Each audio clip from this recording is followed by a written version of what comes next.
potere, quindi tu sei controllore del tuo rappresentante, quel potere tu lo prolunghi. Secondo me,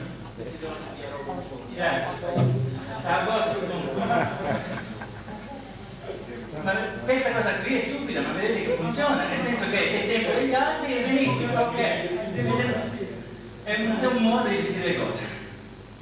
Ai cittadini dirò questo, quindi questa è la mia faccia: ti fidi di me? Ti piace il mio discorso? Sì.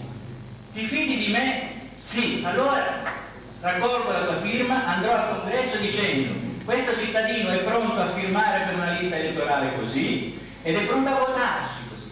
Quindi, siccome poi lo metterà la firma, se non metti la firma non avrai il diritto poi di decidere che cosa faranno eventualmente dovessimo mai leggere qualcuno.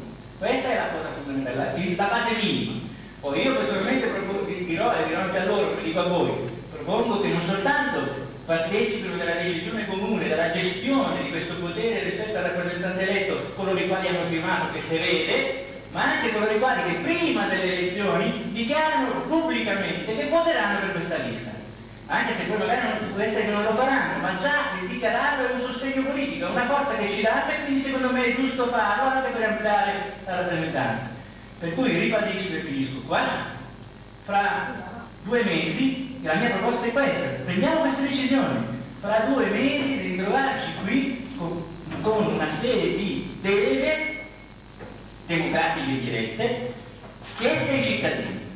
Al cittadino io dirò: nel momento in cui non ti piace più come delegato, tu puoi scegliere uno qualunque altro, oppure te ne vai, io perdo la tua rappresentanza. È finita là. La democrazia poi alla fine dei fiera si fa con i numeri ed è con i numeri che ci fregano. E noi dobbiamo trovare questi numeri con strumenti diversi, che non possono essere i media, questo e quell'altro, non ce li abbiamo queste robe. Quando Chiesa dice: se vogliamo costruire un movimento politico che non ha bisogno dei media, ha ragione, perché un movimento politico classico, come loro stiamo cercando di fare, alla fine viene fuori adesso, senza media, senza giornali, senza tv, senza niente, non serve a niente. Infatti noi cerchiamo di procurarci i media con altre manifestazioni, con altre cose, ma sbagliamo strada, questo è il terreno dell'avversario. L'avversario non può venire, è qua, è te. Io parlo con il mio amico, col mio collega di stanza, col mio collega di lavoro e gli chiedo la delega. Lì non c'è nessun Berlusconi che è forte, sono più forti io, sono più forti noi.